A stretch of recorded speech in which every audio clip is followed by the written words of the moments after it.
এবছরের ১লা মে থেকে শুরু হয় সরকারিভাবে চাল সংগ্রহ অভিযান।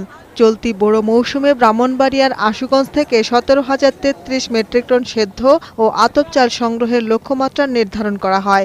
আর প্রতি কেজি সেদ্ধ চালের মূল্য নির্ধারণ করা হয় ৩৪ টাকা এবং আতপ চাল ৩৩ টাকা।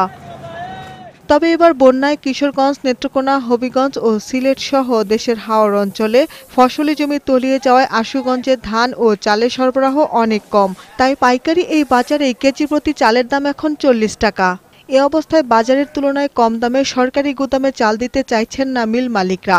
মাত্র ১২,৫৪০ মেট্রিক টন সেদ্ধ ও আতপ চাল সংগ্রহের জন্য ৬৫ জন মিল মালিকের সাথে চুক্তি সম্পন্ন হয়েছে, যা লক্ষ্যমাত্রার চেয়ে ৪,৪৯৩ মেট্রিক টন কম।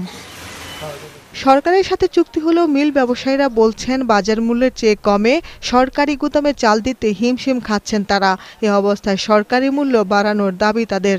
লেবার নিয়ে মিল নিয়ে আমরা খুব সংকটে আছি, চাল দিতে অনেক হিমশিম খাচ্ছি। সরকার যদি আমাদেরকে এখানে ২ থেকে ৩ টাকা ইনসেনটিভ দিয়ে দেয় আমরা উৎসাহিত হব। এ ব্যাপারে স্থানীয় খাদ্য বিভাগ জানায় পরিস্থিতির সাপেক্ষে চালের মূল্য পুনর্বিবেচনা করতে সংশ্লিষ্ট কর্তৃপক্ষকে জানানো হয়েছে। মিলারদের পক্ষ থেকে দাবি করা হয়েছে সংগ্রহ মূল্যটা কিছু বাড়িয়ে দেওয়ার জন্য। আমরা আমাদের কর্তৃপক্ষকে অবহিত করেছি বিভিন্ন সময়ে।